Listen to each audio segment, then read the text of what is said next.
j'allais dans une école relativement de classe moyenne où je voyais les autres. Tu vois, je voyais qu'il y avait des gens qui sont riches et je voyais comment leurs parents voyageaient, on les amenait à Dubaï, dans des pays comme ça. Donc, je me suis dit très tôt, il faut que je gagne de l'argent. Parce que quand tu poses la question à tout un chacun, ils te disent oui, ah, mon père, c'est un homme d'affaires. Mon père, lui, il voyage, il va essayer. Je dis, mais ton père, il fait quoi?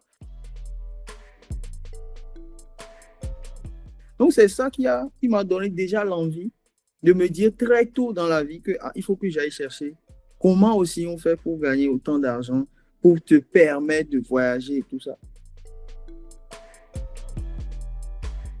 Parce que dans la vie, il y a des choses que tu sais que tu ne sais pas. Tu ne sais même pas que tu ne sais pas aussi. Maintenant, une fois que tu sais que tu ne sais pas, là, il faut aller chercher maintenant ce que tu ne sais pas. Et la plupart des Africains aujourd'hui, quand je vois des gens, ils font des choses, je me dis qu'ils ne savent même pas qu'ils ne savent pas.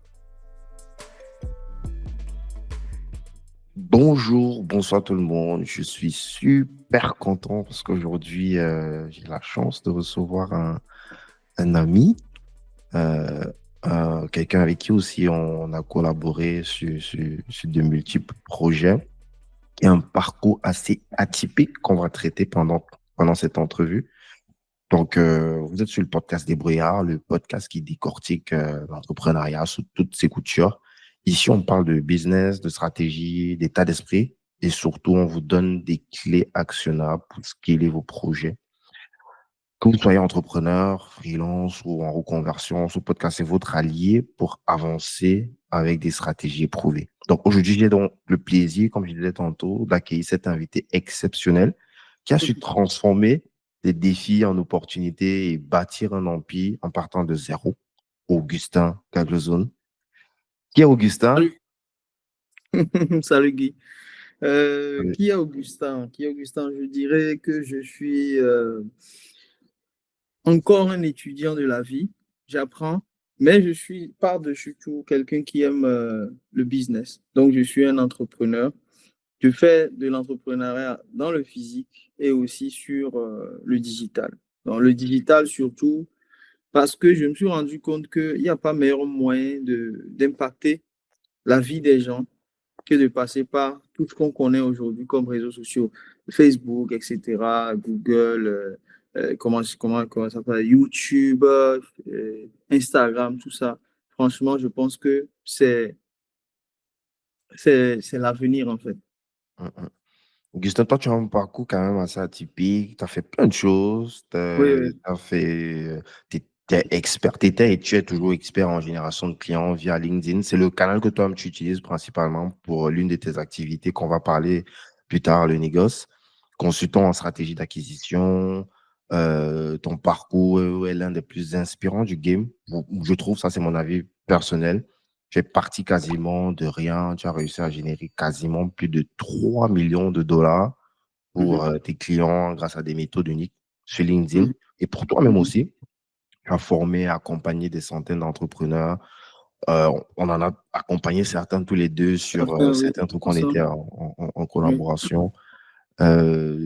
Optimiser aussi les présences sur les plateformes, attirer des clients également, ton implication dans le négoce de matières premières pour toi-même, également pour tes clients, une activité que tu as développée en parallèle de ton Mhm. expertise sur LinkedIn et que tu faisais déjà en corpo. Tu veux un peu nous Oui, expliquer tout ça?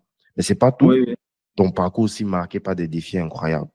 Mhm. Imaginez perdre un instant votre principal canal de communication avec votre audience.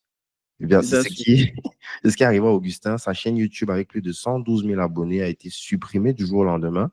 Un coup dur qui aurait pu en décourager plus d'un. Mais au lieu d'abandonner, tu as pu trouver une solution radicale pour pour récupérer ton audience et récupérer encore plus tard même ta chaîne YouTube et rebondir encore plus fort. Donc, dans cet épisode, on va plonger dans ton histoire, mais surtout, on va décrypter tes stratégies, tes apprentissages pour que l'audience puisse en tirer un maximum de valeur. Donc, voici ce que moi je te propose, qu'on va voir ensemble aujourd'hui. Ton parcours déjà de transformation personnelle, comment est-ce que tu es passé de galère à succès, les secrets de ta méthode pour générer des clients qualifiés sur LinkedIn, stratégie, les outils.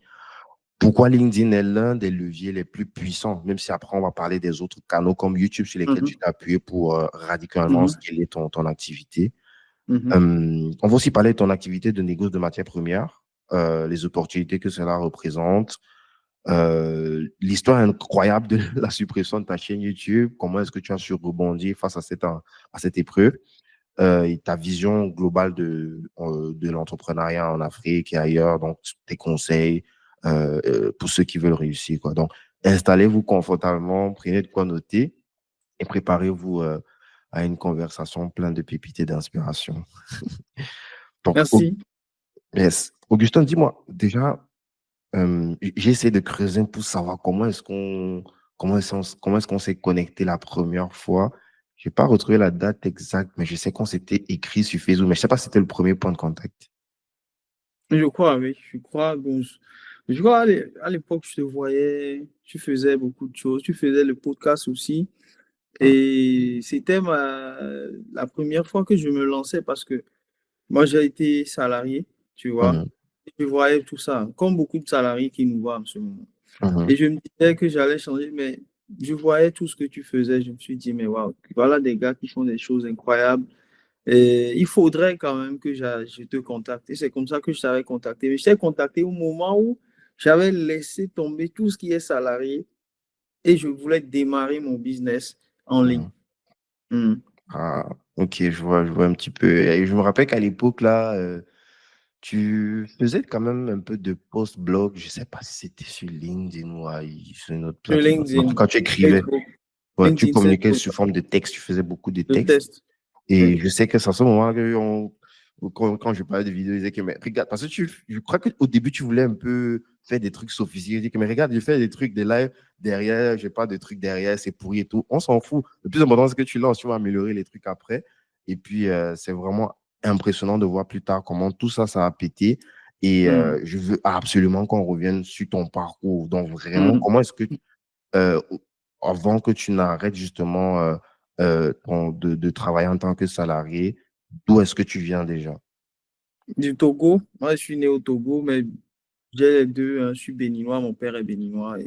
Donc, en gros, j'ai grandi, je suis né au Togo, j'ai grandi au Togo, mais après, je suis allé, à cause des études, hein, à cause des études, je suis allé au Bénin et ensuite Sénégal et après la France, tu vois. Donc, ça, c'est vraiment à cause des études, tu vois. Mhm, Et on va dire, je suis africain, je viens de l'Afrique de l'Ouest et moi, je dis toujours une chose. Franchement, peu importe d'où on vient, mais l'essentiel, c'est qu'on vient de l'Afrique de l'Ouest. On vient de l'Afrique, en fait, en général. Parce que l'Afrique, c'est un tout. On ne peut mhm. pas voir l'Afrique en Bénin, Togo, Cameroun, etc. Mais l'Afrique, c'est un tout. Donc, je viens de l'Afrique. Je sais pas si... Est-ce que c'est pas un peu Bon, faut pas que les Béninois et les Togolais se fâchent, hein, mais j'ai l'impression que c'est tellement similaire, que c'est juste le nom qui change. Parce que même quand je regarde au niveau de certains dialectes qui sont parlés, il y a des dialectes communs que tu vas retrouver dans les deux pays. Forcément, il y a Mhm, des spécificités. mhm. Je l'accorde, mais j'ai l'impression que c'est juste parce qu'il y a quelqu'un qui est venu tracer là pour dire, bon, là, c'est le Togo, là, c'est le Bénin, mais que c'est pas très différent. Oui, ouais, ouais, ouais. C'est les mêmes histoires. Tu sais, aujourd'hui, quand tu écoutes les présidents de l'AES qui racontent, c'est les mêmes histoires, en fait. On est des frères. Moi, je vais au Burkina, je me sens bien. Je vais en Côte d'Ivoire, je me sens bien. En Guinée, au Sénégal, Cameroun. Sincèrement, c'est peut-être le dialecte qui change un peu, avec la façon de se comporter qui change, parce que, bon, les influences ne sont pas les mêmes.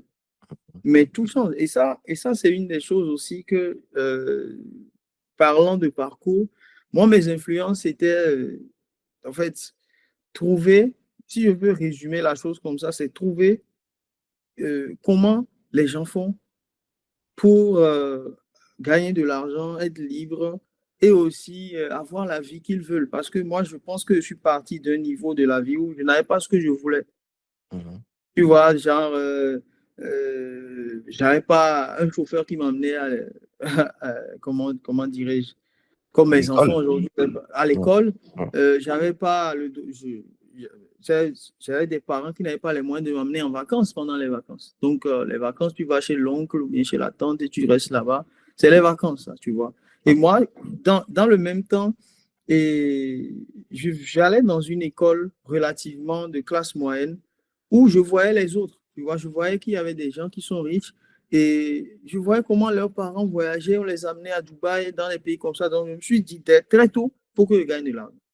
Parce que quand tu poses la question à tout un chacun, ils te disent oui, ah, mon père, c'est un homme d'affaires. Mon père, lui, il voyage, il va essayer. Je dis, mais ton père, il fait quoi? Donc, c'est ça qui m'a donné déjà l'envie de me dire très tôt dans la vie que, il faut que j'aille chercher comment aussi on fait pour gagner autant d'argent, pour te permettre de voyager et tout ça. Donc, la deuxième chose, c'est que souvent, quand tu prends dans la vie, il y a des choses que tu sais que tu ne sais pas. Tu ne sais même pas que tu ne sais pas aussi. Maintenant, une fois que tu sais, une fois que tu sais que tu ne sais pas, là, il faut aller chercher maintenant ce que tu ne sais pas.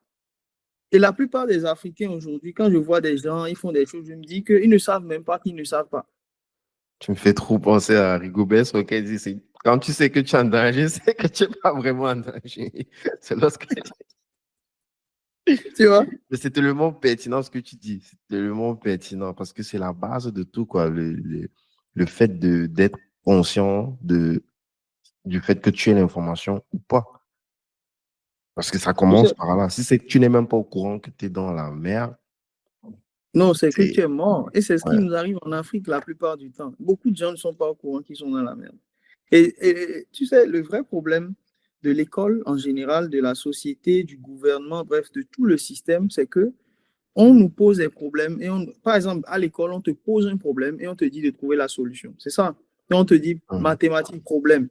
Voici une fonction X, trouver la solution égale à Y ou bien. Mais dans la vraie vie, personne ne te pose le problème. Donc, le vrai problème dans la vie, c'est de trouver le problème. Avant de commencer à le résoudre. Oui, parce que si tu trouves le problème, bah, mon problème, c'est que je n'ai pas d'argent. Ça, je le sais, c'est un constat. Mais comment, comment se fait-il que je n'ai pas d'argent, d'autres en ont, etc. Quel est le réel problème? Une fois que tu trouves ça, là, tu te retrouves vraiment à carburer et à atteindre rapidement au moins le minimum qu'il te faut pour pouvoir t'en sortir. Donc moi, une bonne partie de ma vie, c'était de trouver le problème parce que je ne savais pas par où commencer, que faire. Est-ce que j'allais laisser mon boulot? Est-ce que j'allais laisser tomber tous les diplômes? Parce que moi, je pensais, au départ, je me trompais. Je pensais que, OK, je devais accumuler beaucoup de diplômes. En Donc, j'ai parlant de fait ça, tous les c'était quoi? Tu diplômes. as fait quoi comme études du Bon, j'ai Bénin en fait passant par le Togo? Bénin, j'ai fait sciences économiques. Après, au Togo, j'ai eu juste le bac, mais Bénin, Mhm, sciences économiques. mhm. Après, j'ai passé un gros concours. Tout le monde disait, ouais, ça, c'est la crème de la crème. Je vais là-bas, je me rends compte que, bon, après, c'est toujours le salariat. J'ai essayé d'aller au Sénégal, Mhm, une école de la BCAO qui s'appelle le CESAC. Je ne sais pas si tu connais. Donc, mhm. le CESAC, j'ai fait ingénierie financière. Pendant que, tellement, mon frère, tellement je croyais que, mais il faut aller carburer, avoir les meilleurs diplômes que mon gars, j'ai fait 2 diplômes, 3 diplômes la même année. J'ai fait licence professionnelle, non, j'ai fait master 1, licence maîtrise des techniques comptables financières et master en ingénierie financière. Ah ouais. Tu vois, donc je fais ça et après j'ai eu une bourse, tu vois, j'ai la bourse et tout. Franchement, quand on dit premier de classe là, moi je suis quelqu'un de très ouvert d'esprit. Comment on dit, je ne fisse pas des trucs sur les apparences. Mhm.